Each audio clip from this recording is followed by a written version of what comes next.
So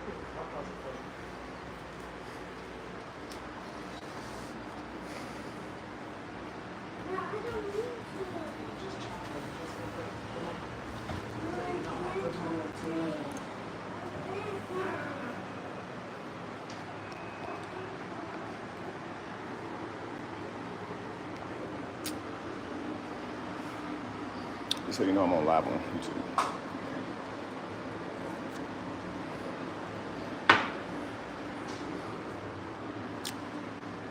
Welcome in, welcome in. Come on in, guys.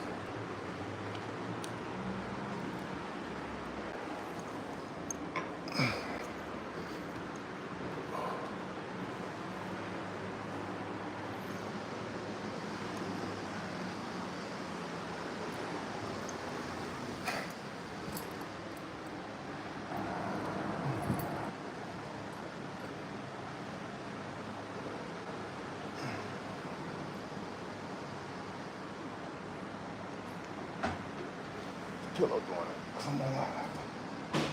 I know I'm doing it. Peace, peace, peace. Welcome in. Come on in, family.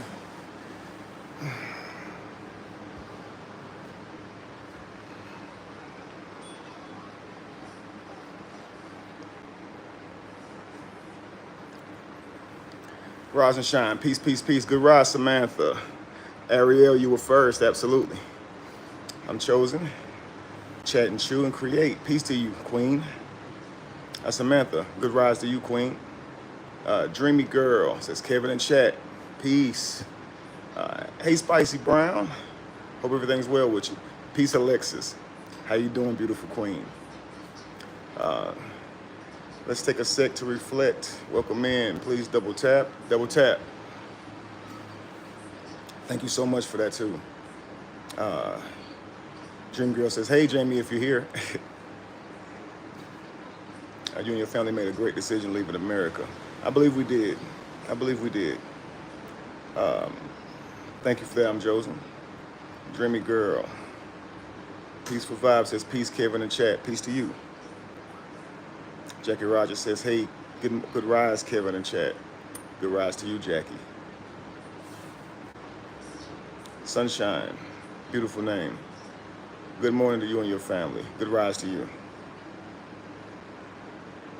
Today, family, I want to have a little light discussion with you guys, okay, about the harsh realities of America that nobody wants to talk about, okay? Because I've recently moved to Colombia, I've been hearing a lot of Americans warn me about the harsh realities of Colombia. And while I appreciate that, I'm believing that they're unaware of the harsh realities under their own nose. And there's a reason for that, okay? America hyper-focuses on everyone else's drama, but it does not reveal to you its own. It actually hides its own under convenience. Believe it or not. What you're going to hear today is not even my words. This is the words of ChatGPT, okay? I simply said to ChatGPT, I'm getting a lot of warnings about Colombia and Medellin. Of course, there's fraud. Of course, there's kidnapping, sex trafficking, all these things, but this is not exclusive to this area. Please give me a list of harsh realities that someone moving to America would have to face, because people who live in America may not be aware of the things that people moving to America have to face. Because right now, everyone's telling me of what foreigners have to face moving into Colombia. I want you guys to be aware of what foreigners have to face moving into America. Have you ever thought about this? Reality is moral stress test. Reality is a moral stress test. I agree. It is never meant to be real. It was meant to reveal the game. Live a life with free will, the stakes, who you become when no one's watching. I agree. I agree. Alexa says, yes, I love it for you and your family. Thank you so much.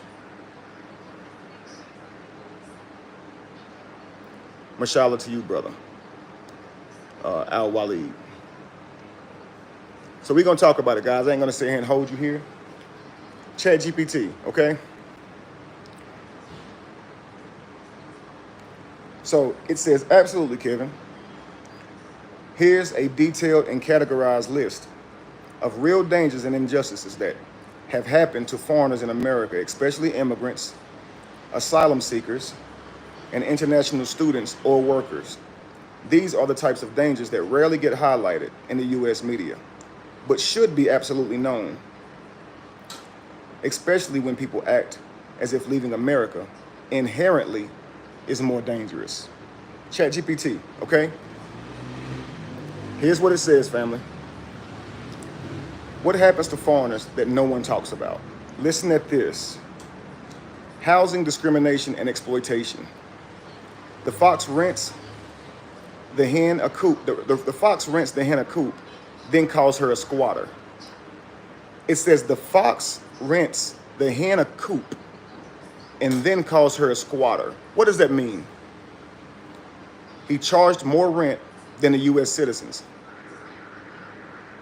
often under the table fees or foreigner deposits, okay? And then they evict them without any cause. Now think about this. They accept their rent money, charge them more to rent to them, and because they don't have correct documentation, or they have the correct documentation but they're a foreigner, they do it under the table, ask for extra deposits under the table, and then without any cause, they evict these people. Could you imagine that? For no reason at all. You pay rent, you got a place, and all of a sudden there's a pink slip on your door. They get evicted without cause. It says they get denied leases due to a national origin, accent, or perceived immigration status, especially brown foreigners. Especially brown foreigners, okay? It says the landlords will evict these guys, these families, these people, and then threaten to call ICE, Immigration and Customs Enforcement. ICE, Immigrations and Customs Enforcement. They'll call ICE if they tell that they are digging into their pockets. They'll deport them. They'll threaten to deport them. Not just deport them, put them in camps. Yeah, America has camps that they put foreigners in, guys. They threaten to send them to immigration even if the rent is just late. Not kick them out, send them to immigration, report them to immigration. Black and brown foreigners have been arrested and even MURDER for simply walking wrong, it says. Walking wrong.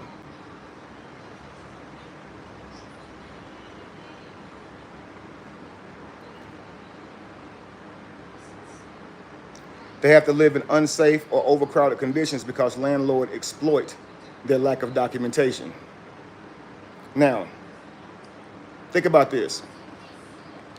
Number two, it says police, ICE, and unlawful detainment. He who enters the land of the free may still wear invisible chains. That's powerful. He who enters this land of the free may actually still wear invisible chains. Listen to this. They get arrested and detained for minor offenses, then passed to immigration detention centers. ICE raids. ICE raids their home, workplaces, and sometimes without warrants. This is even when they come here legally. Held in for-profit detention centers for months or even years without proper hearings. Separated from their children.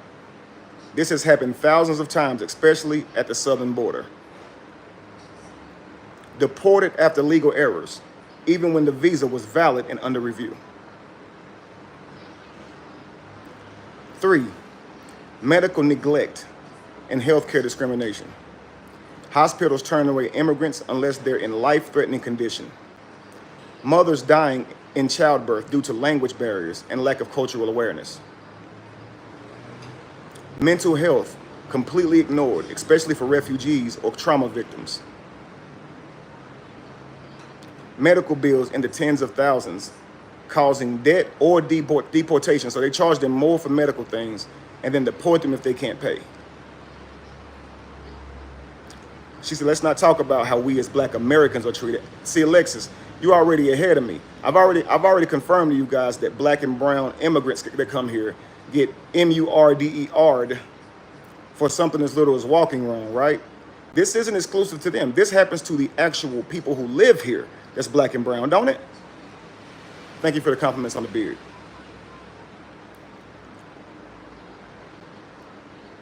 They offer life-saving medicine and then they enslave you with the bill. This is Chat GPT. Now, 4, student work and visa abuse. Listen to this. Student visa holders expelled over minor paperwork areas, ruining their future. Employees underpaid and overworked, and then threatened with deportation if they complain.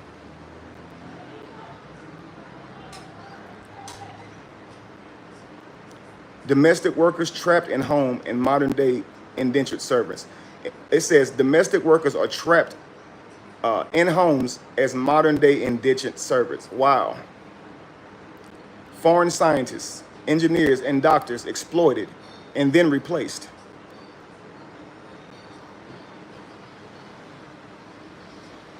They say, come help build our country. But then they say, but don't expect citizenship in it. It says, 5, legal entrapment and immigrant loopholes. Visa overstays punished more harshly than people who commit crimes. Green card holders deported for old misdemeanors, even if they lived in the U.S. for decades. It's extremely, let me do this. Can I do something?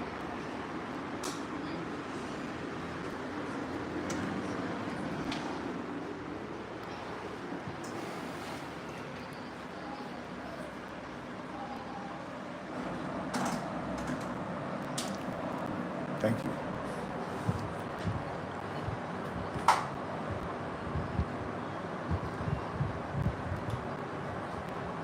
Listen to this. Life in detention camps. No, I was reading this one. 5, legal entrapment and immigration loopholes. Okay, let me see if I read all of this. Okay, here we go. Visa overstayers punished more harshly than people who actually commit crimes. Okay, green card holders deported for old misdemeanors, even if they lived in the U.S. for decades. People legally married deported for technicalities, especially from red flag countries. Asylum seekers are jailed and given no translator or lawyer. Okay? Let's continue. Number 6, life in detention camps. ICE camps have been exposed for abuse, sexual assault, and forced labor.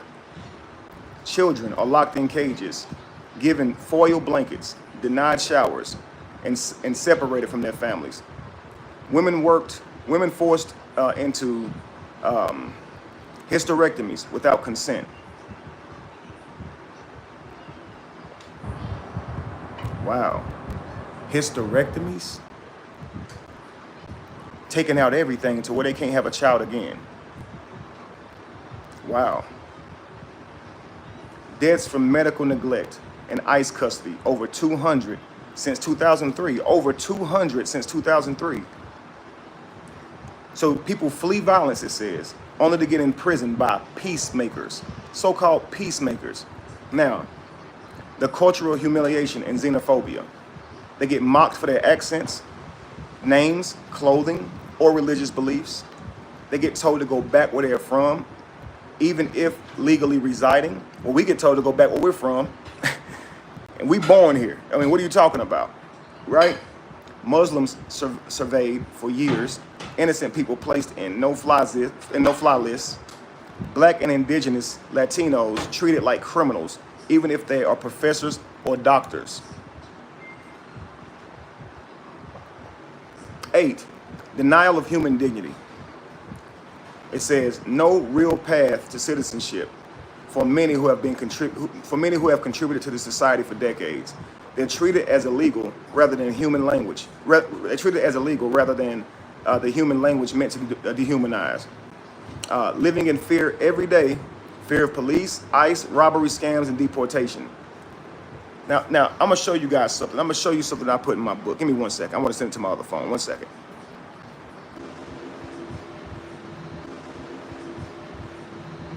I just described black people Isn't that crazy?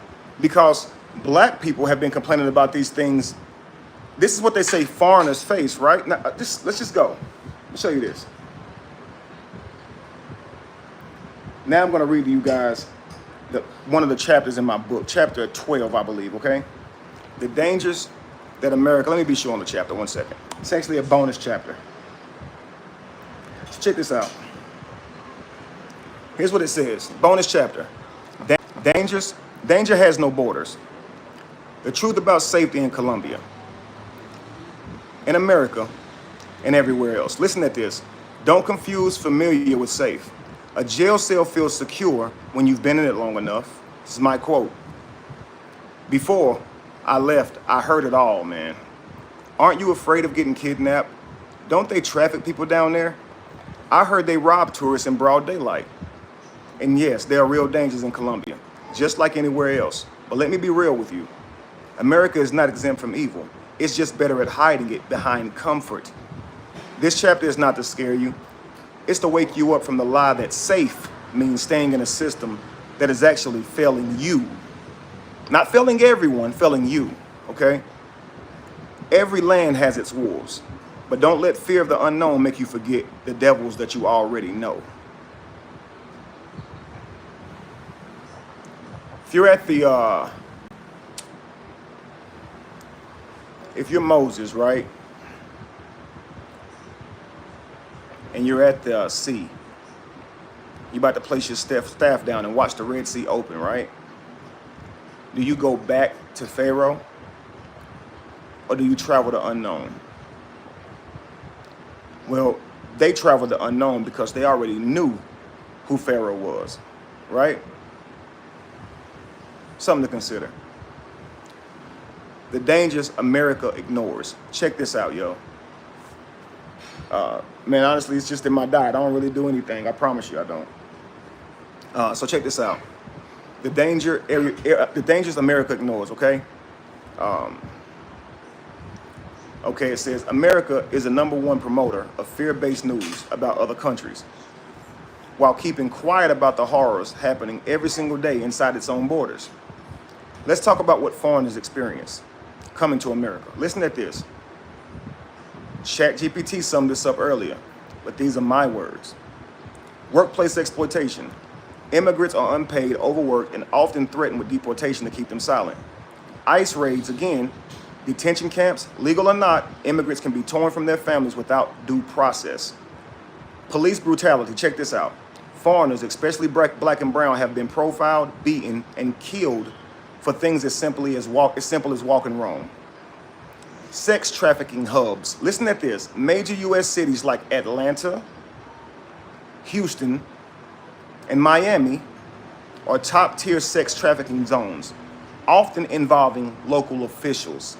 So I don't know if you guys know this, but if you live in Atlanta, it's one of the highest rated sex trafficking zones, and often the police are involved in this shit.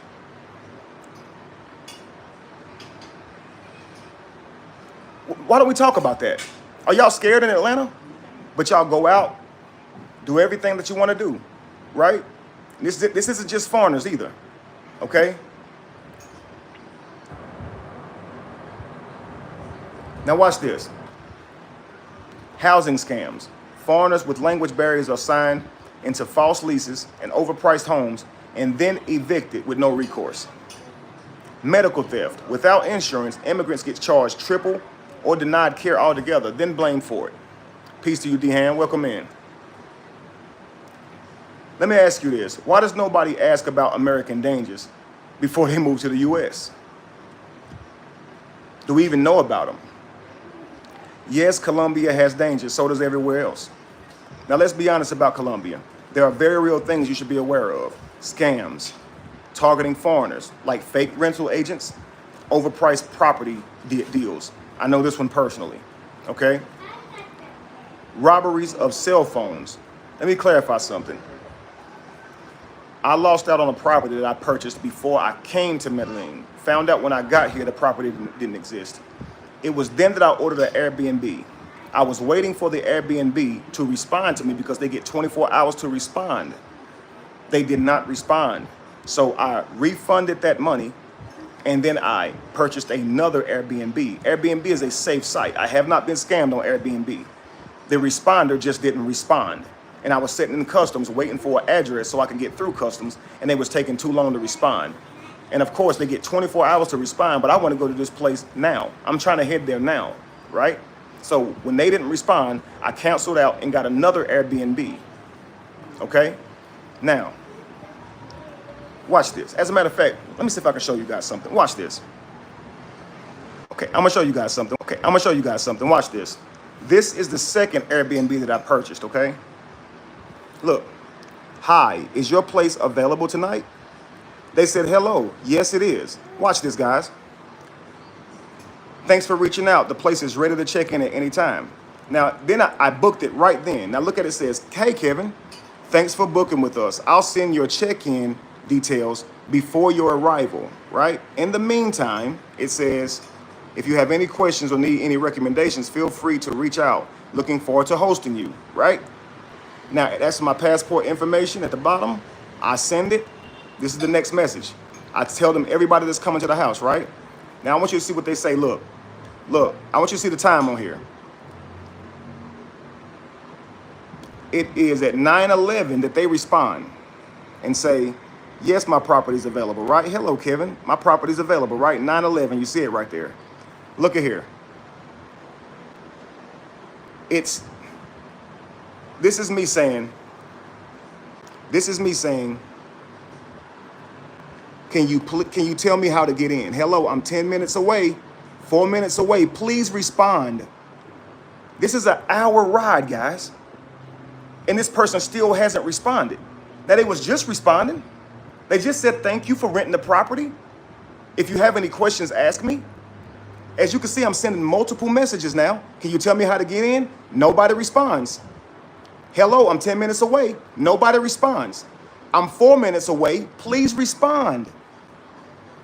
People say, Kevin's lying. For what reason would they say I'm lying? With no proof of their own. They're just talking. Mouth bigger than the South. Mouth bigger than the South with no dick to put in it. That's all it is. He's lying. Based on what, stupid? Now, hello, at 10:31, an hour and 30 minutes later, now they give me the PIN code. So I said, thank you. And they said, I apologize. I was driving. Now, let's see if I can find the message before that. And watch this. Hang on. This screenshot needs from Airbnb. Just watch this. This screenshot needs from Airbnb. Just watch this. Now, this is after the first Airbnb canceled because they took too long to respond. Watch this. Me excited as hell. Hi, I can't wait to stay at your place. Okay? I can't wait to stay at your place. That's what I'm telling them, right? They're speaking back to me in Spanish. Hola, Kevin, ¿cómo estás? A.K. Oro Lagarius says, hola, Kevin. Transmente el apartamento no se pudo limpiar hoy. This is them basically telling me that I can't get the apartment. This is, let's see here. 4:34. At 4:39, he speaks to me. Look, at 4:39, he speaks to me. But then at 6, he tells me I can't get the place, right? So, I don't know. I said, I asked him, no habla inglés. I just entered the airport. So, obviously, I ordered this property. Now, watch this.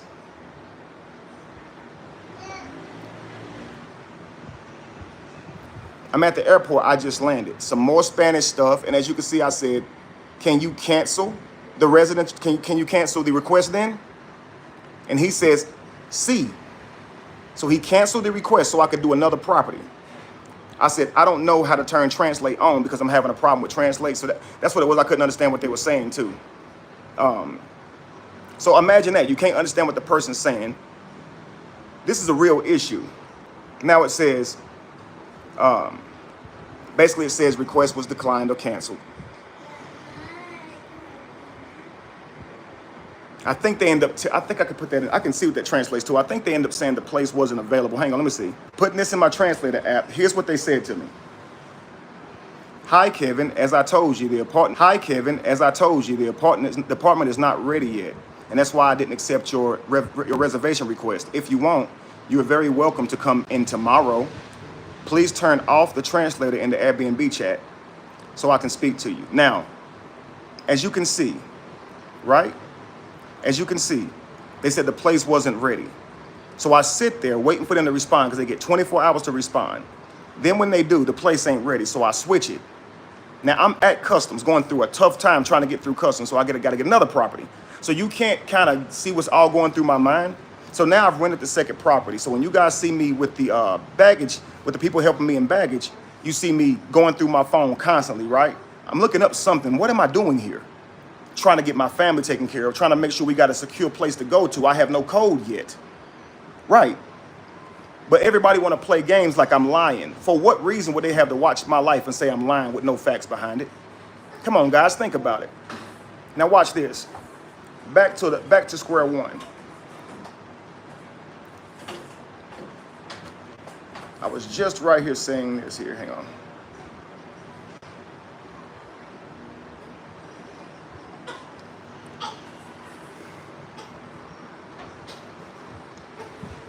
Talking about the very real scams. I was saying I've been a part of that, right? So anyway, the Airbnb was not a scam, just an inconvenience, okay? Use companies like that or actual major hotel chains. Don't buy from a person. This is what I keep saying to you guys, all right? Now, I said scams targeting foreigners like fake rental agreements and overpriced property deals, right? Now watch this. Robberies of cell phones and jewelry often by motorbike thieves. So make sure you keep your phones close to you, and when you see a motorbike, man, hold them phones tight, okay? Fake tour guides or police impersonators, okay? They say love traps, where someone pretends to be romantically interested in you and sets you up. We know this all too well in the States. Nightlife setups, including, it says scopolamine, druggings that leave you unconscious and robbed. Taxi scams or friendly stranger cons. They say avoid taxis at all costs in Colombia. Only do Uber. Avoid taxis at all costs, they say. Okay? Sex trafficking, recruitment sex trafficking recruitment fronts that disguise themselves as modeling or tourist jobs.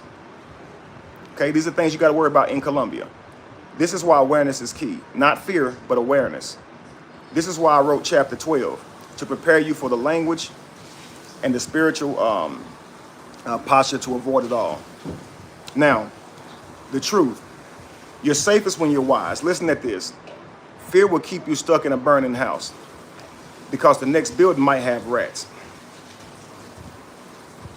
But wisdom says, check the blueprint and build better.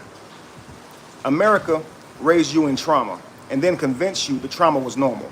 It taught you that crime abroad is shocking. But shootings in schools, malls, and churches, that's just Tuesday. Let's keep it real. You can be robbed in Medellin, but you can also get SHOT in your own neighborhood. You can get scammed in Colombia, but you can also get medically bankrupted in a U.S. hospital. Don't let folks tell you it's dangerous over there. The truth is, danger has no borders, but neither does destiny. Now, think about this. Okay, Sonetta. Okay, we'll see. Hit me up. We'll see. You know I don't be wanting to do no debates. This man is crazy. You know, this man, no, I don't like doing debates. But you know I'm up for a conversation, though. You know, I'm up for a conversation any time. That's how you run me into that last one. Oh, man. Sonetta, boy. I'm up for it.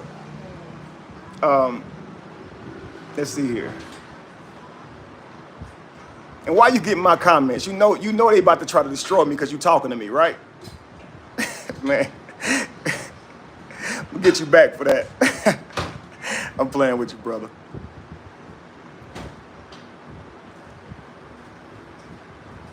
It's funny, man. Let's see here. So let me read you this right here.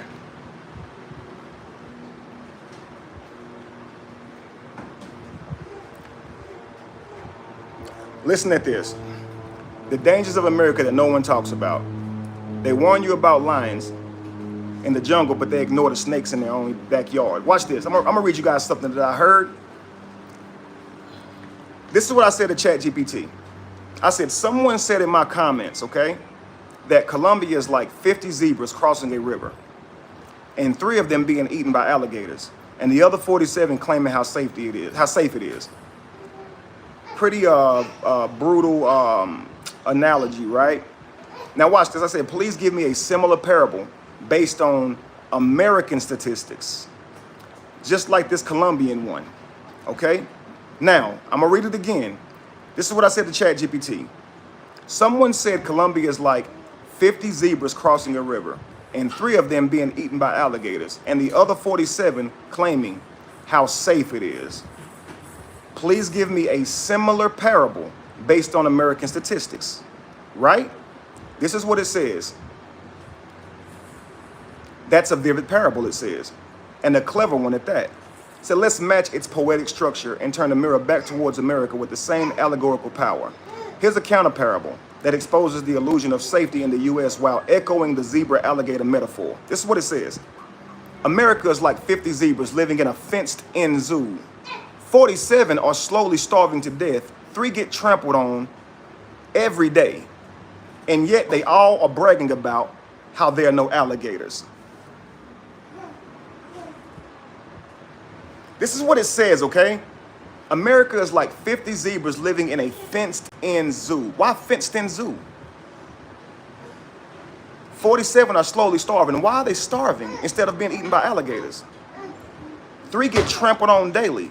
Why are they getting trampled on? And yet they're all bragging about how there are no alligators, right? So they're all in trouble, but just glad there's no alligators. At least there ain't no alligators around here.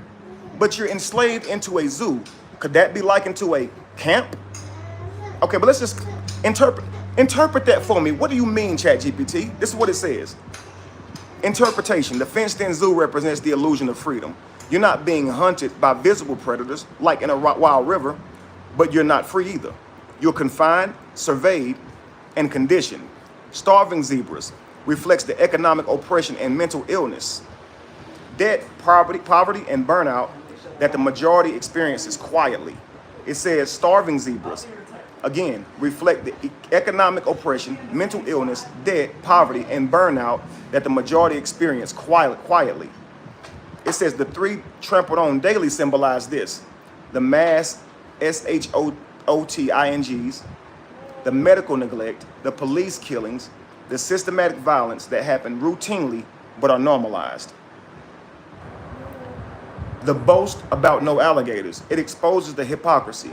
While warning others of dangers abroad, Americans ignore the violence and suffering baked into their own system.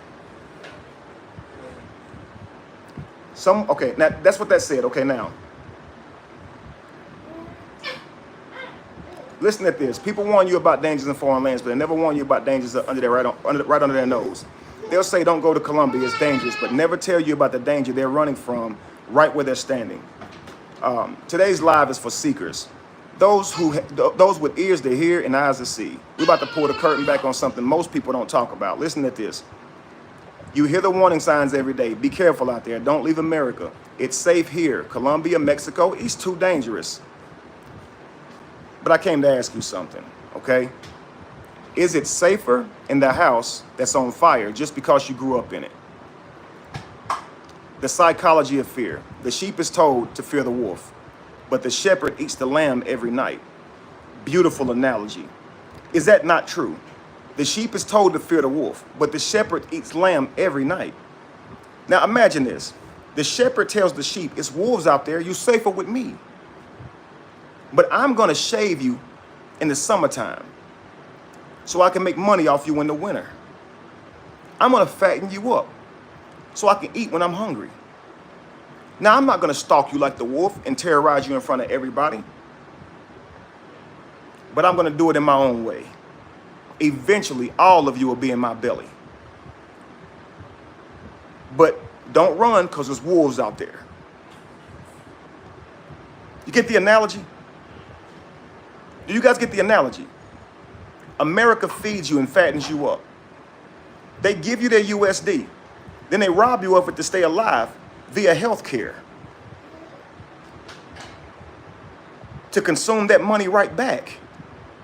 They pay you USD. But if you make too much of it, they tax the hell out of you. Right now you owe them. How you owe them and you earn the money?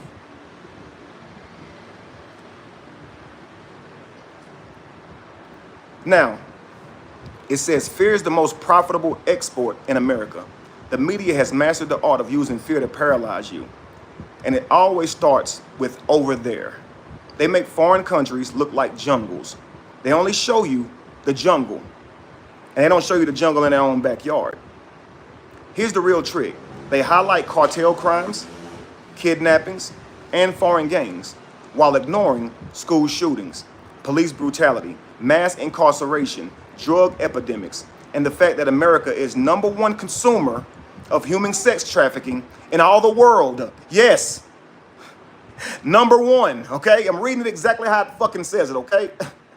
Kev ain't adding shit right here. Now I'm gonna read this again, okay? Because y'all wanna warn my wives about being kidnapped, right? Let me read this again. America, okay? Let me read this again. Hang on, where my spot at? 1 second. I'm gonna start from here. Here's the real trick. They highlight cartel crimes, kidnappings, and foreign gangs while ignoring school shootings, police brutality, mass incarcerations, drug epidemics, and the fact that America is the #1 consumer of human sex trafficking in all the world. #1. So you're living in the #1 place for human sex trafficking, warning somebody else about another place they're going to. I'm going to ask ChatGPT, where is Colombia in this ranking? 1 second.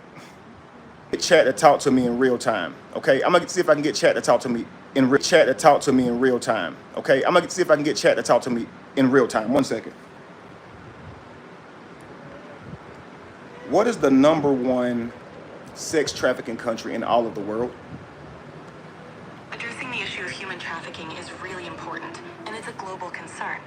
Different countries face different levels of trafficking, and it's crucial to raise awareness, support victims, and hold perpetrators accountable. If you or someone you know needs help, please reach out to local authorities or organizations dedicated to combating trafficking. What's the #1 country for human sex trafficking based on statistics? Human trafficking is a complex and global issue that affects many countries, and it's challenging to pinpoint a single #1 country. The statistics can vary depending on the sources, methodologies, and the data available. Many organizations, including the United Nations and various NGOs, work tirelessly to combat this issue and support victims. It's important to focus on prevention, education, and support for those affected. If you are looking for specific information, I recommend referring to reputable sources like the United Nations Office on Drugs and Crime, UNODC, or the International Organization for Migration, IOM. Okay, so ChatGPT, which is you, told me that America is the #1 sex trafficking country in all of the world. What was the information based around that? Why did it give me that without even asking for it? I'm here to provide accurate and helpful information. Human trafficking is a serious issue that affects many countries around the world, and it's important to address it with care and sensitivity. If you have any concerns or need information on how to help or learn more, please refer to trusted organizations and resources dedicated to combating human trafficking. You're really tripping right now because you're giving me all this information, and then right now you acting like you ain't even understanding what I'm saying. I'm asking you a simple question now.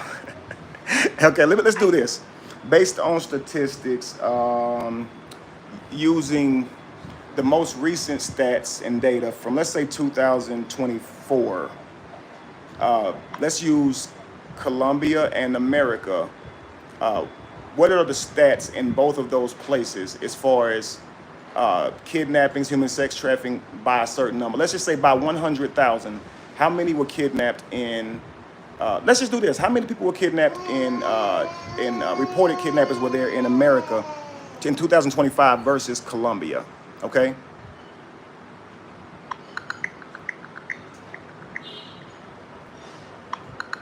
In 2025, kidnapping cases in the United States were estimated at 56,652. In Colombia, between January and April 2025, 131 kidnappings were reported, the highest in nearly 15 years. Please note that these figures can vary based on reporting and It's not even collection. close. It's not even close. I understand this is a complex and sensitive topic. The numbers and statistics regarding crime. Give me those numbers again. Please give me those numbers again. How many were kidnapped? Let's just say, well, maybe you wouldn't know specifically for sex trafficking, but I want to hear those numbers again. The amount of the amount in, let's go over the course of the last 3 years. Give me the last 3 years of America, the amount of reported kidnappings and sex trafficking versus Colombia's. Okay, the last 3 years. Thank you.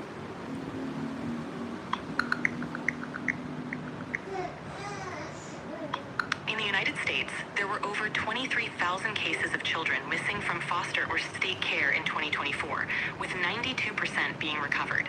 Human trafficking prosecutions in the U.S. increased from 805 in 2012 to 1,656 in 2022. In Colombia, there were 131 reported kidnappings between January and April 2025. These numbers provide a snapshot of the situation, but exact figures can vary depending on the sources and methodologies used for data collection. As far as crime goes in Colombia, over the last few years, they talk about cartel, sex trafficking, and all of that. Would you say crime has increased or decreased? And same thing with America.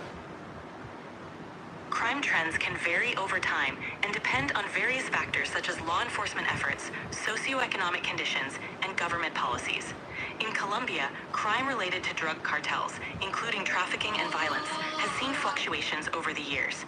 Efforts by authorities to combat organized crime have led to some declines in certain areas, but challenges remain.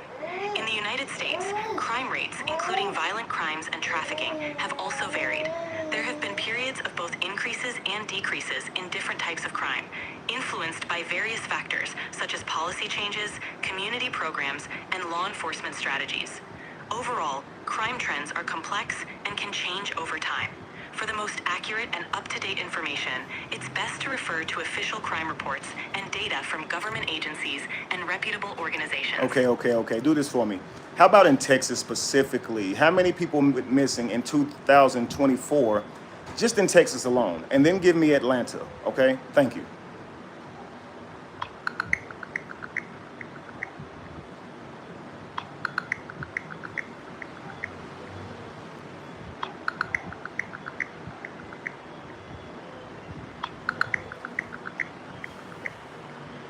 In 2024, Texas reported 44,783 missing persons cases, with 31,864 involving children. In Atlanta, specific numbers for the entire city were not provided, but there were notable cases such as Dusty Childers, Ronald Brown, and Willie Tiller Jr., among others. You say 44,000 in Texas? Is that what you said? Yes, in 2024, Texas reported approximately 44,783 missing persons cases, which included both adults and children. It's important to note. What about in Medellin? How many reports were done in 2024 in Medellin, Colombia?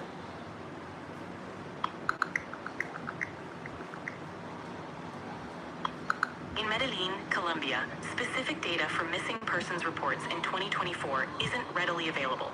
Colombia as a whole has been addressing issues related to missing persons and enforced disappearances, with significant efforts by authorities and organizations to address these concerns. For the most accurate and up-to-date information, it's best to consult local authorities. Give me all of Colombia in 2024 then. In Colombia, there were 131 reported kidnappings between January and April 2024, marking the highest number in nearly 15 years. So the highest number was 100 and something people versus Texas is 44,000. Let's just say population in Texas is higher. Give me a percentage on a scale from 1 to 10 on the dangers of Texas being human trafficked or kidnapped versus all of Colombia. I just want to hear it. It's important to approach topics like human trafficking and kidnapping with sensitivity and care. Comparing the risks between regions can be complex. Just so you know, this is so I can help people who are planning to move to these places so they can be aware of the harsh realities that they may face, okay? So I want to create a scale on a 1 to 10 basis on the dangers of living in certain places. With specifically about being human sex trafficked or kidnapped. So please give me that information. I understand your concern for raising awareness.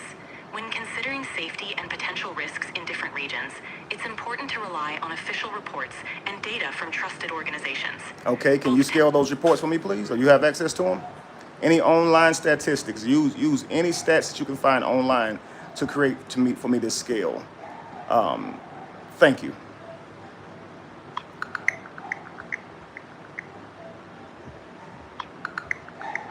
Based on the most recent available statistics for 2024, in Texas, there were 1,360 human trafficking cases involving 2,439 victims.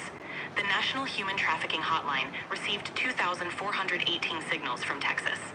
In Colombia, gangs have been increasingly recruiting children through social media platforms like TikTok and Facebook. The UN Human Rights Office verified 474 cases of child recruitment between 2022 and 2024. It's important to approach these figures with caution, as they reflect reported cases and may not capture the full extent of the issue. Awareness and education are crucial in helping. You're not going to be able to make this scale for me, are you? Creating a scale to represent the dangers of human trafficking and kidnapping based on reported statistics. Yes or no? Yes or no? I can't provide a simple scale for Thank you. Thank you. Thank you very much. That's all I wanted. I don't need the whole talk around. What's the point? You're welcome. If you have any more questions or need assistance, feel free to ask. I mean, why would I ask you? How do I know you can do it? I mean, you can't do this. I'm here to provide support and information. But you're not doing it, though, Chad. You're not helping me, though. I'm here to help however I can. If there's anything else you need or any other questions, please let me know.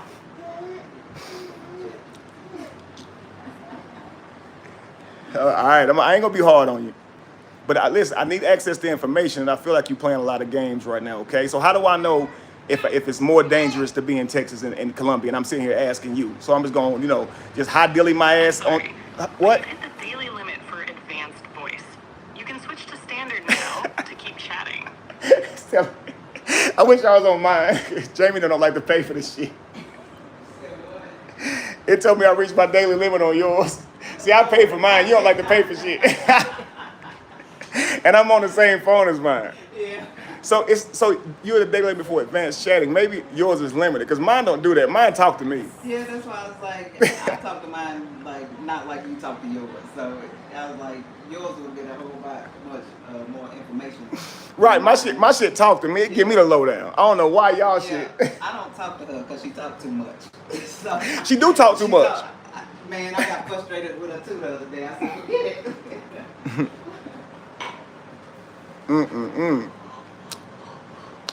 Ain't nobody abusing that app. I'm trying to get through to this app, and she sat here playing games. She said she was tired. Now I can't use her all day. I'm in time. Okay. So listen at this. It says this segment 2. Okay, my chat GPT be hooking me up. Okay. It says, you know them by their fruit. Okay, so let's talk numbers, not opinions. Sex trafficking. The U.S. is the largest destination for human sex trafficking. It says over 199,000 cases of missing black women and children in the past few years are barely reported, and it's still that high. Children trafficked through the foster system, churches, and even law enforcement connections. People are scared to leave the plantation, but don't even know their own one. That is crazy. This is the words ChatGPT is using. Peace to you, bro. What's up with you? I'm just giving them some harsh realities in America, man. This thing says that people are scared to leave the plantation, but don't even know their own one. It says gun violence in America. It has over 4 million guns. America has over 4 million guns, which is more than its own people. So it has more guns than its own citizens. Over 20,000 homicides annually from guns. Compare that to Colombia, which has been decreasing in homicide rates over the last decade. Robbery and fraud, 10.3 billion in reported fraud cases in 2023, the most of it in digital scams in the U.S. In Medellin, most crimes are petty theft and almost always tied to poverty, not organized exploitation. Healthcare murders. Over 250,000 deaths annually from medical malpractice in U.S. hospitals. Pharmaceutical industry legally addicts millions, yet people fear herbal medicine in the jungle. They fear the snake in the garden, but worship the prison in the pharmacy. It says America is not what you think.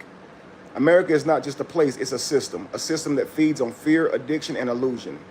Many of us were raised to believe that America is the safest, freest place on earth. But what kind of freedom do you have when you can't afford to see a doctor?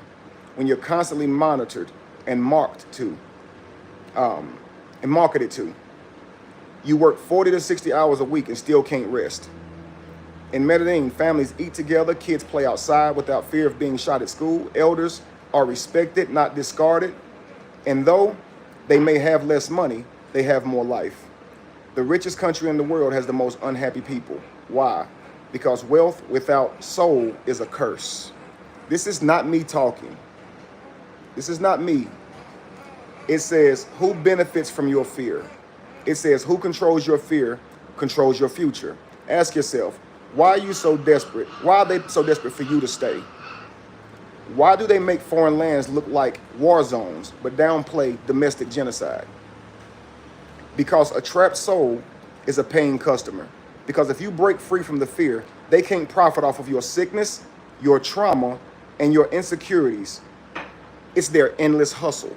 This is what this is saying. This is what this says. So in closing, what did we learn? We learned that danger is not a country, it's a system. Safety is not about police, it's about community. Fear is not wisdom, it's control. Behold, I send you out as sheep amongst wolves. Therefore, be wise as serpents and be harmless as doves. My ChatGPT talks like me. I use a lot of scripture, a lot of different things, so it talks to me the same way. Let this be your wake-up call. Don't let someone who's never left the block tell you that the world is unsafe. Travel, learn, observe, protect your family, not just from what's obvious, but from what's normalized. They told you the line was dangerous, but it was the keeper who had the key to your cage the whole time. So, again, get my book, The Divine Design, The Relocation Blueprint. I wrote it to help people understand how to make safer decisions, how to save money, how to get out of the country in the best, most possible way. Get the book. It's $10, guys. It's available right now on Amazon. And thank you so much to all you guys that have gotten the book. And it drops tomorrow, so let's get excited about that. Bro said thank you to everyone in the chat for speaking to me. I love you guys. Make sure y'all thumb up on my brother's video. Double tap that video, guys. Now, talk to me. Let's talk, family. I want to see what y'all got to say about this. All right? Now, we always talk about how, and I've heard this a lot, that Colombia will mark up for foreigners, right? They give you that gringo price, they say, right, where they tax you on it. I want you guys to understand that this is America's way of life. Now, I don't like that here, but I'm so used to it. I sit here and really thought about it, right? I don't like how every time I get ready to go buy something, I have to feel like they haggling me, right? I don't like that. Some restaurants will give you fake menus just for the gringo, so they'll charge you more, right? They see it as an opportunity. Now, I don't like that. But when I thought about it, I deal with this in America every damn day. When I walk in the car lot to buy a car, they're not charging me what they charged the last person. Did you know that? It's not a fair price. When I go to buy a house, they're not charging me what they charged the last person. This is why you negotiate and you haggle for these things. Sentimental value can be attached. They're here to make money. And you're supposed to not take that offer, come back with a second offer, all this weird shit just because you're trying to make a purchase. That's what's going on between me and the Colombians on an individual level. And I don't like it. And what I'm doing, the way I look at it is, why project all of this hostility onto the Colombian when you understand this way of life for yourself? Anywhere we go, this is the case. If you own a car, if you bought your car new or used, the salesman tried to make money off of you because he wanted to take a check home. Matter of fact, when I first got into sales, right, I worked at a car lot. I didn't like hitting people over the head. It wasn't my choice to say the price. So even though I knew what the price of that car was, I have to go to my boss and ask him the price before I can tell the damn customer. So just imagine I get a customer walk up, right? Hey, welcome to Stewart Nissan. I'm Kevin, I'll be your salesman for the day. Yeah, I'm here looking for a 4-door sedan. Okay, great. Do you have children? I do. Okay, let me show you this sedan right here. This right here is the Nissan Altima, right? It has crumple zones under the hood. It has ABS braking systems, airbags all around it. This would be great for your family. #1 protection vehicle, safest vehicle that we have. Now, I show him the car, I show him the interior. I take him for a ride in his car. And then he wants to know the price. He go me, oh, hang on. I got to go in there, tell my boss that this customer wants this green Nissan. And he's going to give me a different price than he gave the last guy that wanted that green Nissan. It's up to that customer to say, no, that's too rich for my blood. And then they'll come down. Now, I remember the first time I got approved for a car on credit, okay? I always had to buy here, pay here at first because you're building your credit, right? And even some buy here, pay here's don't report. So you be stuck in that rut forever. And what you realize is you buying a car that is probably not as reliable as other cars. So now you're not just paying a car payment, you're paying repairs. I done let a couple cars go back because I couldn't afford to fix the motherfucker and they still want their money, right? So you get an opportunity to buy a brand new car with a warranty. Guess what I did? Just signed a dotted line as soon as they told me I was approved. I was just so happy to get approved that I signed the damn line. My car payment on this small, actually my sister co-signed for me. My sister that passed away. It was what was that car? Was it a Pontiac? What was that, a Pontiac? No, it was a white, little bitty white car.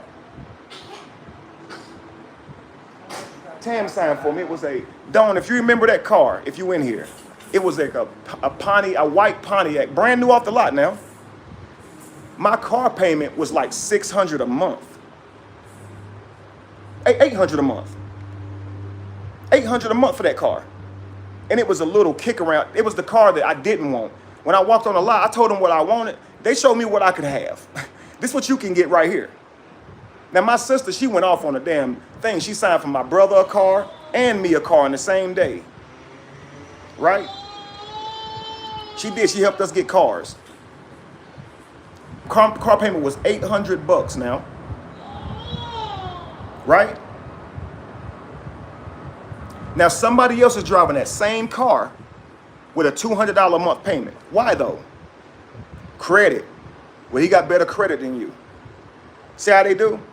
But also, the overall price. They know a person with lower credit will settle for a higher price because they can't go anywhere else. So what will they do? Hit you over your head and exploit that fact.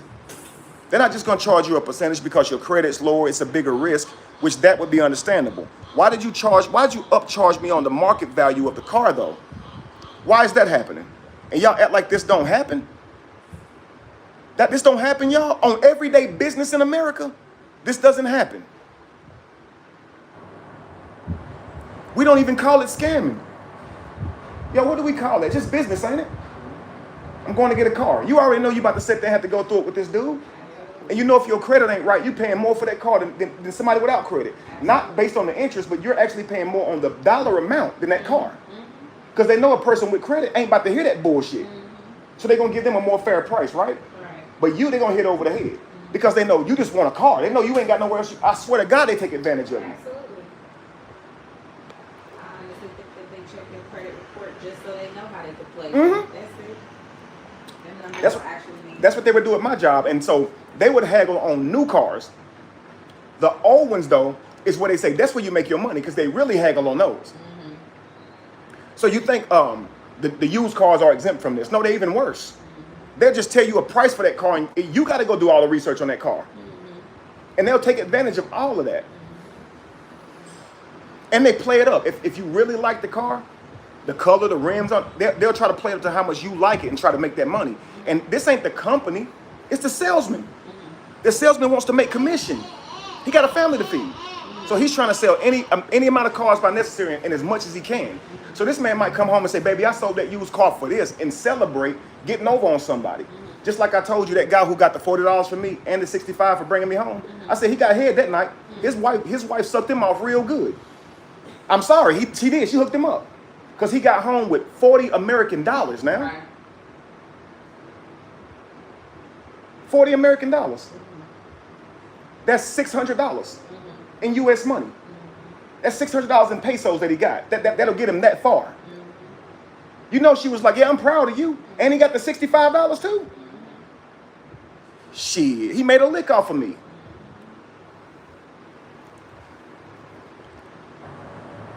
He said, I'm hitting you over the head with my book price, $10? Let me raise it then. Nah, I'm just playing.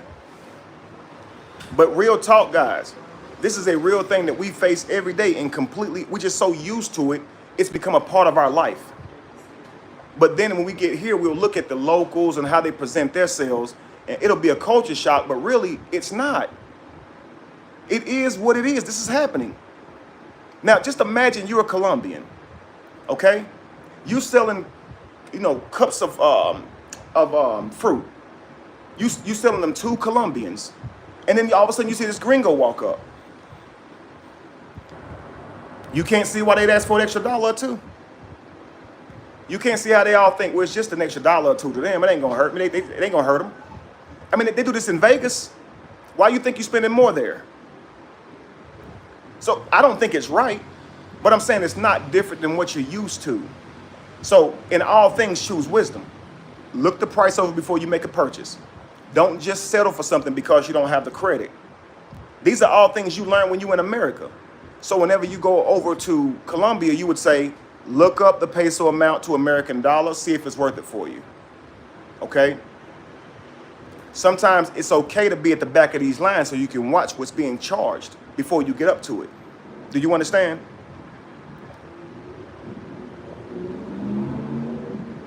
That's funny, Cheryl. I know, ironically, right? Well, it's right outside the door. We bought some the other day, so that's why I use that analogy. Funny, man.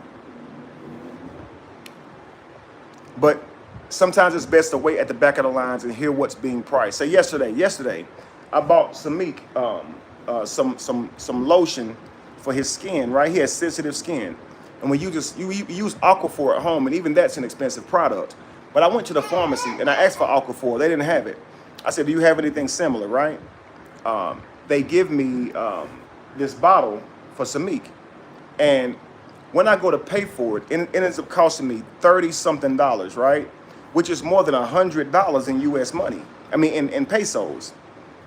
So the Colombian would be paying, I mean, the equivalent to an American paying over $100 for a bottle of lotion. That must be some expensive shit. But I noticed the last time I was at a pharmacy trying to buy somebody some Pampers and milk, they charged me $100 for that transaction. Small Pampers, small milk. They charged me $100 for that transaction. I immediately walked out. They're like, no, you got to sign this. No, I ain't signing shit. Y'all scamming me, man. And right around the corner, you can see the girls that was doing it. And I'm talking about she'll walk whoever was willing to do it into the pharmacy, to the cashier, and then he would do that shit. Right? It was another dude behind me with another foreigner. And it was so stupid because she's showing me a picture of her baby. She ain't even with the damn baby. Now, this is my baby. I just need Pampers and milk. I don't need money. No. I'm like, I don't have any cash. Perdón. No cash. No peso. No. Don't want money. Pampers, milk. Leche. Tears in their eyes and a picture of a baby that they ain't even holding. Yeah, I got you. My daughter's standing with me, watching me be gullible. We walk right into the pharmacy. I'm standing there. I run my card. I got my phone now. I'm looking at that shit because I've already been told don't do this shit, but my dumb ass, right? I'm looking at my phone. He run my card. It don't work the first time, and I almost just want to take the card and say, never mind, forget it. But he punched some other numbers in, and he make that shit work, right? I look at that shit. It said $112 came off. I just turned around and walked off because they said, don't even express anger. Don't go off because that's bad. Don't go off. Turned around, just walked off. He's like, oh, you got to sign this. I ain't signing shit. And walked out the door, kept walking. You see, I get home, I call my card. They say it's still in pending. So once they put the payment through, which they shouldn't be able to do without me signing, but they did put it through. So I went on ahead and reported it again once they put it through. They said I should have my money back by the 14th of this month. It's just still too long for stuff like that, but, you know, it's one of those things that goes on. Forgot the point I was making. But, again, trying to help somebody. I realized what I was being charged and walked off.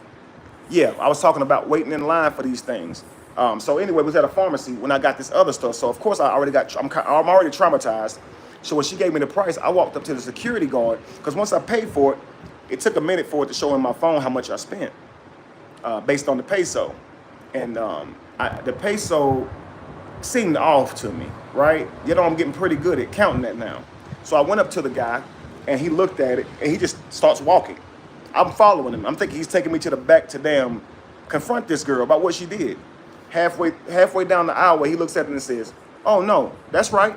That's what it costs." I said, "You sure?" He said, "Okay." I'm not gonna make a fuss about it. So I got home. I asked Lacey to look it up, and it turns out that's a very expensive medicine right there, right? So look it up. Look it up, and if you find that you've been hoodooed, don't go back to that same place. Now, the pharmacy that scammed me was a regular isolated pharmacy on the corner. It was like it's a pharmacy, no doubt, but it's not inside of like an Exito, which is a Walmart. So the second pharmacy I went to was inside of a Walmart, and while the price was high, it is accurate when you look this price up. For Americans to get this same product, it's gonna set them back. So that's true. And I can understand how a pharmaceutical company who sold a product like that couldn't reduce their price simply because it's in Colombia, because some of those products cost a lot of money to create, right? And so I can understand why Colombians will have to pay, you know, similar prices to an American, which is a lot more for a pharmaceutical product, because they wouldn't reduce like that, right? So some things you have to understand. Just like with some malls out here, they're gonna cost you the same thing they cost you in America, because these companies are not gonna sell their products in another country for far less than what they're even making them for, right? Brandy says, also things aren't readily available in the States. Importing costs a lot. She's absolutely right on that.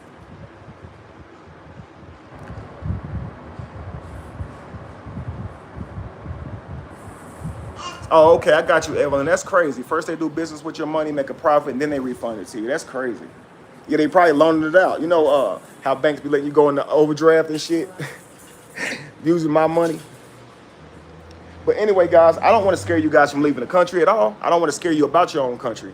I just want you to be aware, because I'm getting a lot of warnings about where I am. And believe me, I've taken heed.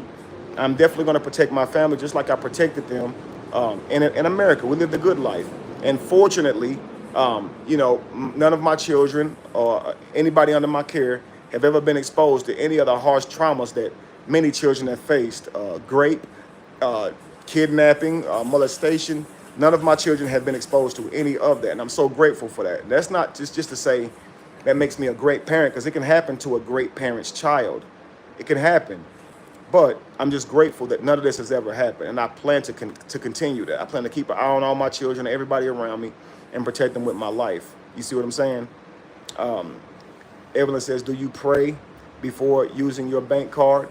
Yeah, no, but I'll add that to it, because I'm definitely damn nervous. Maybe prayer helped me feel a little better when they swiping that shit. As soon as they swipe this shit, I'm gonna hit that motherfucker. Wow. Whoever, whichever one of y'all listening, make sure, hey, all of them, all of y'all, all gods, I'm calling on all gods. That way you get the right one. But seriously, man, just guard yourself, guard your family before you make a move like this. Because I definitely wouldn't make light of the things that happen in Colombia or America, but it's something that we all got to be aware of. But for all of you guys who are considering it, know that where you are is actually the most dangerous. ChatGPT don't want to tell you that. Off Jamie's phone, they don't want to tell you that. But America is the number one. It's number one. I think Colombia it's a little bit far down that list, but it's still a high number, right? It's still a high number, but it's a little farther down the list than America. And you guys have access to ChatGPT. You guys can do your own research. But you can see based on the numbers, the amounts of people that go missing is far more than in Colombia, right? You have to understand this. And what it said in Atlanta and Texas and many major cities is that the police are involved in this. That's scary. Are these things that we think about? Are you guys walking around with the same sense of urgency that you guys are saying I should be walking around with here? Because if you're not, something's wrong. Because if I have to walk around here on high alert every day, so should you, because it's worse there, right? But again, when you bred into something, it becomes invisible. When you can sit at a dumpster long enough, you won't even smell the dumpster. You ever go in somebody's house and it stink? Y'all ever been in somebody's house and it stink? And then you realize instantly why they stink? Because they smell like their house? Yep. Yeah, I went to school with people. Like milk. It's like they got a smell or some shit. It's like, you know, you can't put your finger on it, but you say they got a smell. Right? Yeah. Smell like pets. Smell like what? Pets. And Pets and mildew, yeah. I know a dude one time smelled like chitlings, not God. no chitterlings. I'm gonna use the real word. Because chitlings is once you make them and shit, and they good. He smelled like chitterlings, the shit you open and you just get the damn... His name was Dusty too, it's crazy, his name was Dusty. God, no. He was a dusty dude too.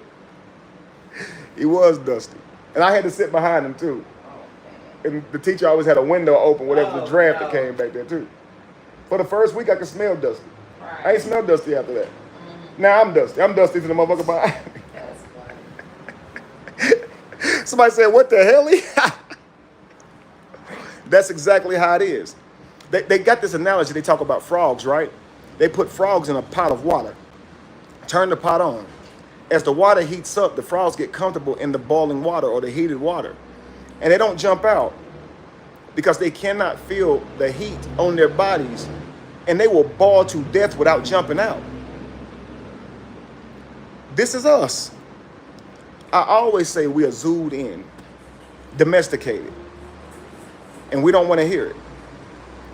When someone that looks like us gets ended, and we know it's for no reason because we saw it on camera, we know there was a better way to handle that, and we watch the police walk away from it as if nothing happened. We watch the judicial systems, the court systems fail us on many times.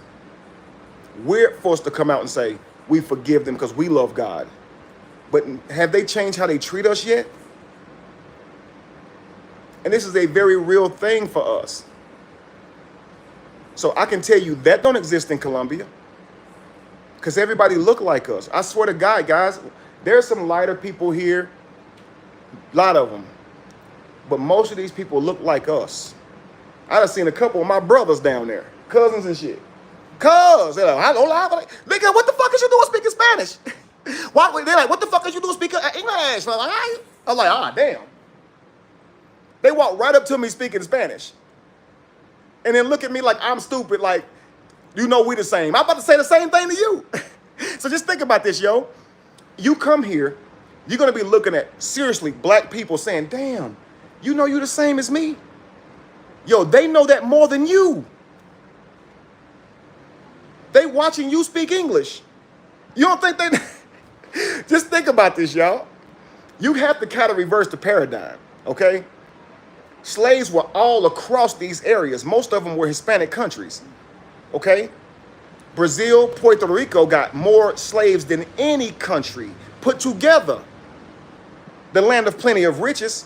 They mined caves there. They picked cotton in the Americas. They mined caves in Puerto Rico.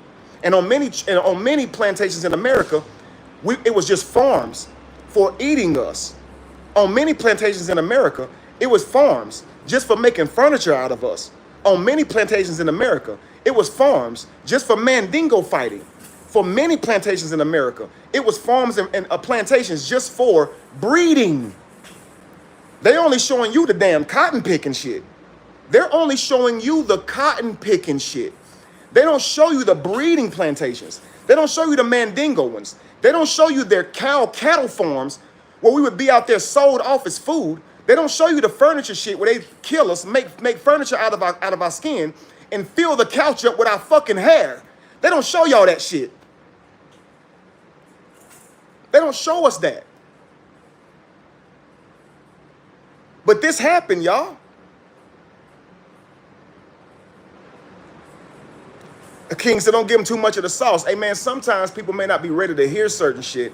But if you raised up in this whole country and don't know that was happening in your country just a couple hundred years ago, and it's actually still happening, you don't think they eat you no more? You don't think they get you and harvest you for your organs? Did you know they had camps just for organ trafficking, just for body parts. Did you know that?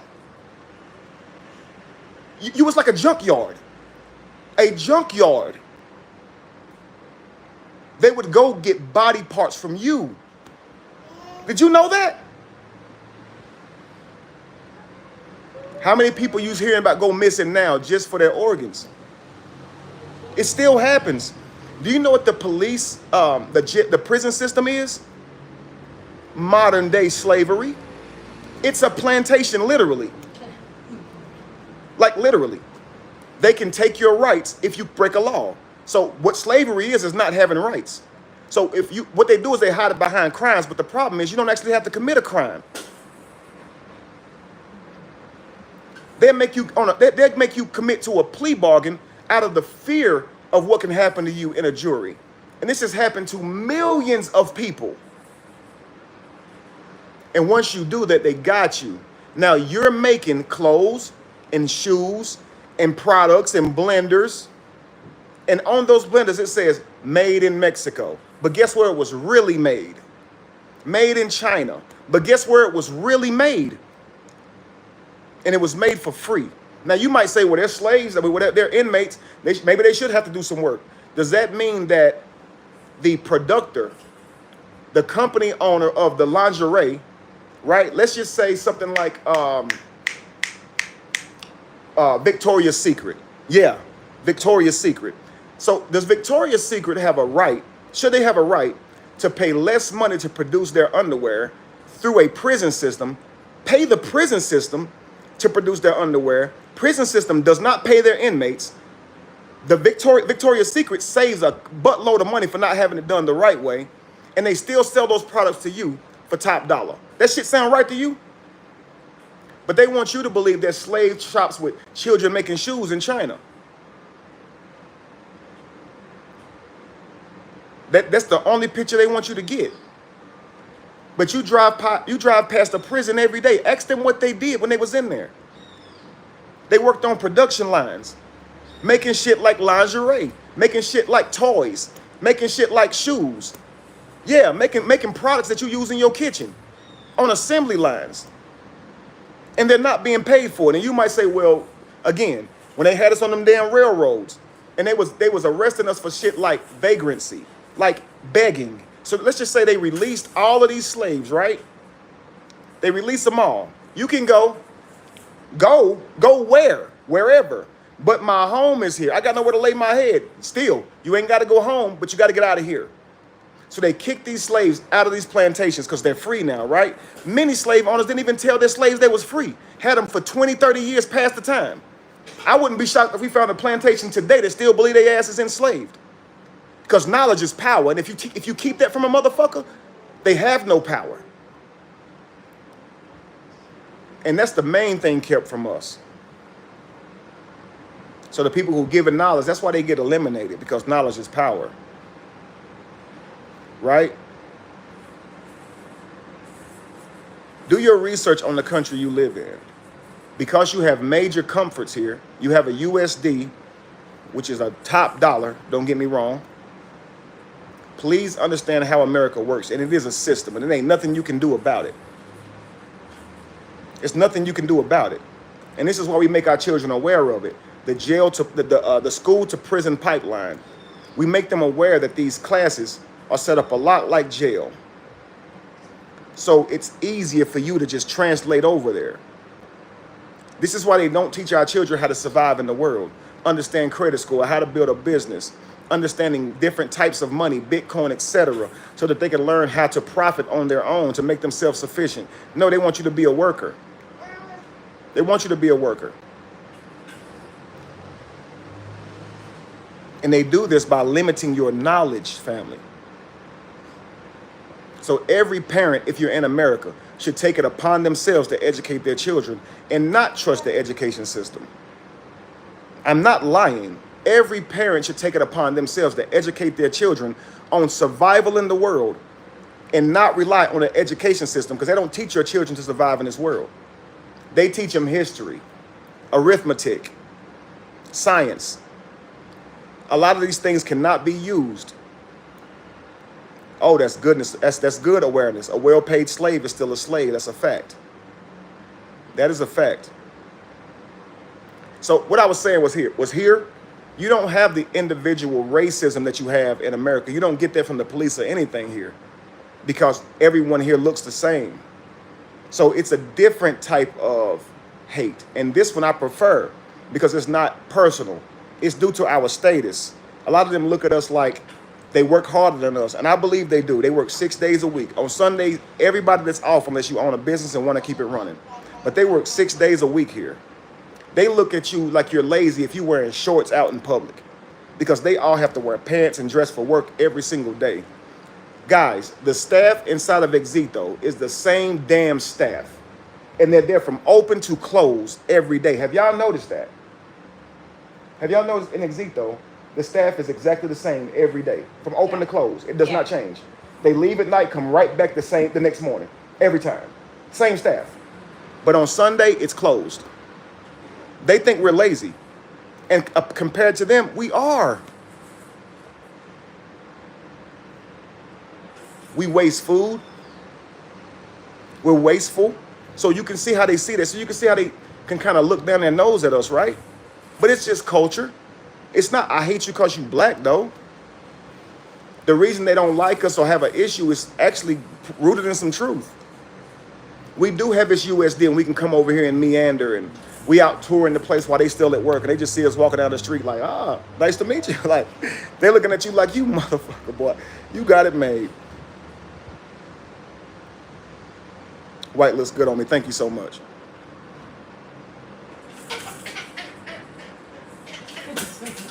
In 1850, we need slaves to pick crops. In 2025, we need immigrants to pick our crops. It's true. Right now, they say you speak right knowledge indeed. I appreciate that, brother. So I heard that someone talked about only indigenous people don't have to pay for land, taxes for land. Those people are not indigenous, though. See, those people are not indigenous, though. It's those people that are. Us, we're indigenous, but we still have to pay taxes on our land, right? Because they gave that indigenous title to someone else. And you know why? They did it based on their skin color to create a hierarchy. Did you know that? So what you guys call racism, it isn't about any real hate for your race. The whole world is behind this same tactic. The lighter you are, the higher your status. And that is the idea they want to create. Racism is not inherent. They're not hating you because of your skin color. They're trying to create a system. That's right, a caste. Now, that's a good word, Crystal. Where are you from? Because that's normally an Indian word. That's a Hindu word, typically. Caste system. See, in Hindu, they go by castes, which is statuses. So it's wrong to marry someone outside of your caste. So they all got the same race, but they have a caste system. This is what the world is trying to create. That's a good word, Crystal Wings. Where are you from? Texas, Black America. Where you learn that word? What do you do? I guess you don't hear that typically from people today. Yeah, I know she didn't spell it correctly, but still, where did you hear that? I don't hear that every day. You know, that's brilliant. I didn't want to use the word because most people would not understand it. There's a movie on it. Okay, just research. Okay, Chris, I was wondering because that was good. Okay, cool. I'm trying to immigrate there, drop knowledge. Hey, man, I promise you, I got the knowledge for you. $10. Get the book. Call me after that. Get the book and set up an appointment with me after that, and I'll give you any information that book didn't provide. Okay? K-Star says I'm handsome. Thank you so much, and I hope K-Star is a woman. Yeah, I hope you're a woman. All right, but anyway,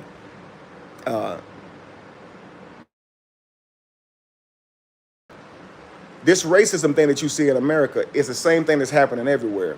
Look up, type in Colombians, type in Hindus, just type in any nationality and watch what they show you.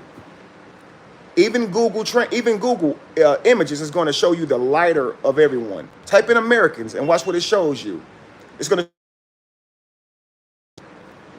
Do you understand? This is to create a status of hierarchy from at the bottom dark, and as it gets light, as it gets to the top light.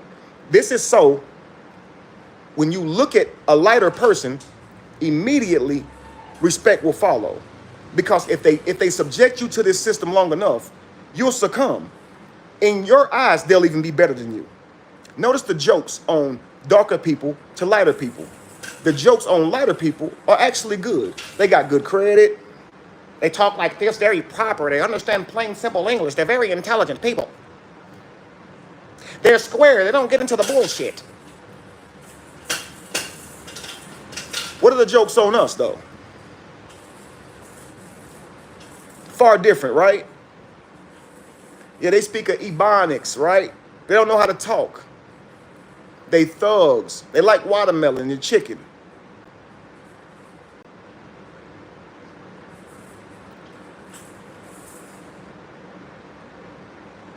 I've tried to tell you this time and time again. The first slaves were lighter colored. They were from the Slavic, Yugoslavia. This is where they were from. So Columbus comes here, takes over the land.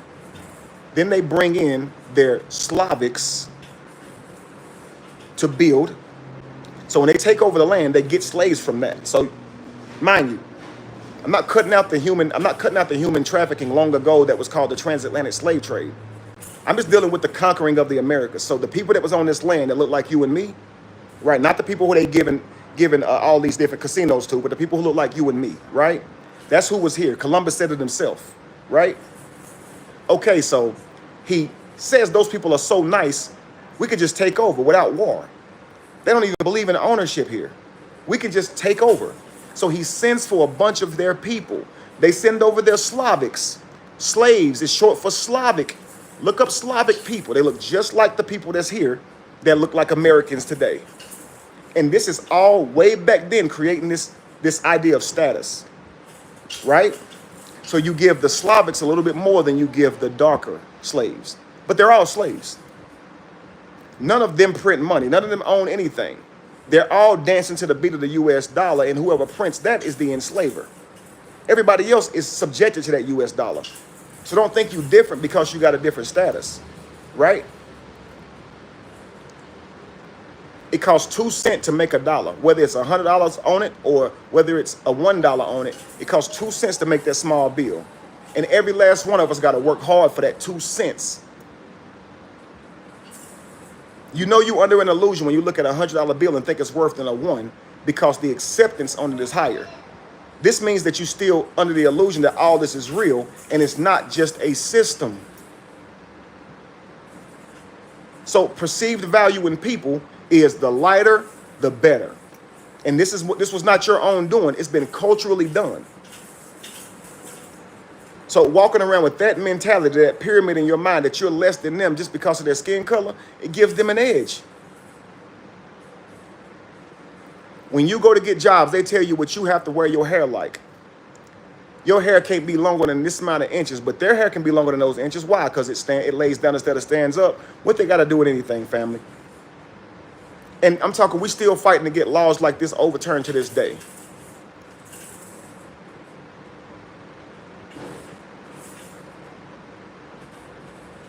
Correct me, Jason Bennett. Where am I wrong?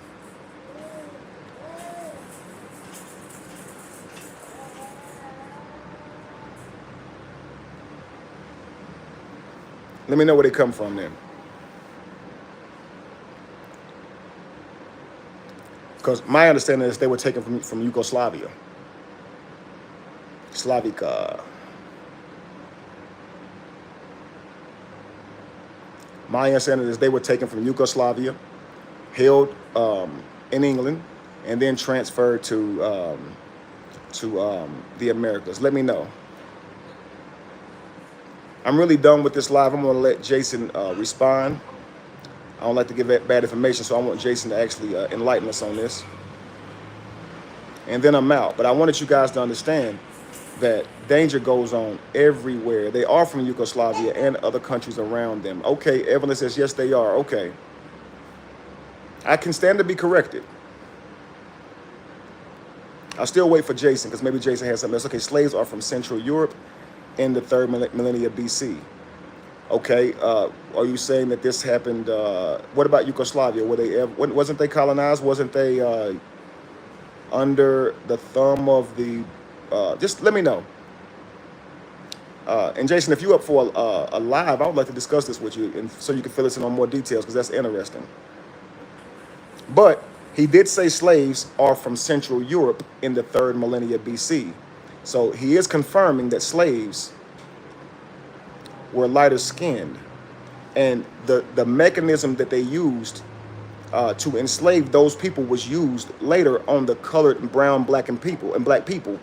That's why slavery in, say, Iran and Iraq was far different than the transatlantic slave trade. Okay, the terms were way harsher than any other slavery, because they used what they learned on their own people and subjected the darker people to even worse, harsh realities.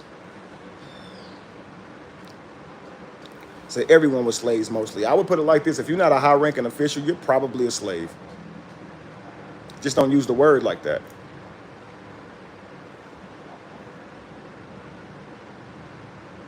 Black mystery, womb, potential, depth, the unseen, primordial source, the universe, melanin, darkness before light, white purity, illumination, clarity, surface truth, the seen, expression of. Listen, guys, till next time, okay? For any of you who know that you are chosen, you can look around you in America, you can sense that something's off, or it's just not for you. We are raised in this country to accept everything that's in its system. And none of us have thought about what would be a better life for us. For me, I like the fact that the food here is healthy. I like the fact that I feel better after I eat instead of worse. I like the fact that healthcare is super duper affordable, as it's free. You just need to have some insurance to avoid the long lines. I like the fact that the sun here and the weather here is on a whole different vibration. I love it. And it's more to how I would like to live too. I like to grow my own food. I like the idea of all of that. So to me, this is more suited for me, okay? And if I had my choice, America wouldn't be my choice, just based on how they do things, okay? I'm not shitting on the country, but we all are forced to live where we're born. We're forced to believe in what our parents were taught us. And if you had a choice, guys, a lot of you wouldn't choose those things. And to me, being an adult is coming in, it's facing that. It's facing that, because when it comes time for you to create your own legacy and children, you should consider if you want to raise them in the same systems you were raised up in, under the same beliefs, or whatever the case may be. I believe that. I don't believe we should just be blind and do exactly what our parents did. I don't believe that. So I believe that I am chosen and called to take my family higher, to do something different. And so this is a feeling that comes from inside of me. If you share that feeling, the book's for you. It shows you exactly how to do it, okay? How to answer that call that your own spirit is choosing you. And that's what it is. You actually choose yourself. So if you know you are the one to do it, you feel strongly that you're the one to do it, get the book, family, okay? And like I said, I'm available after that.